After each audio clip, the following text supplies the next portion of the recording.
Ronn Torossian, I'm the CEO of 5WPR. So in my book for immediate release, I talk about the importance in PR of watching your language. As an example, there's two different retailers, watch retailers here in New York, who have very different attitudes and behaviors towards their customer.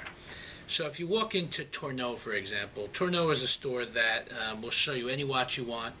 They'll chat with you, they'll spend time with you, and they'll really educate you about the watch process. No matter how you walk in there, no matter what you do, you'll walk out of there, in my humble opinion, with a good feeling about the Tourneau brand. You'll see activity, you'll see friendly salespeople, and it's something that the salespeople there will show you any watch you want. Open, warm, one type of language. If you walk into Wempe, which is a retailer on Fifth Avenue, they have stores throughout Europe and everywhere else, you get a much different attitude. So I walked in there a few years ago on a rainy Sunday in a sweatsuit and, just without a watch, without anything else. The place was empty. There was 5 salespeople there. And the employee there told me, what are you working with? I shook his hand. He said to me, do you work in construction? And had a bunch of questions for me before he would take a certain watch out of the case. That language sent me a very clear message.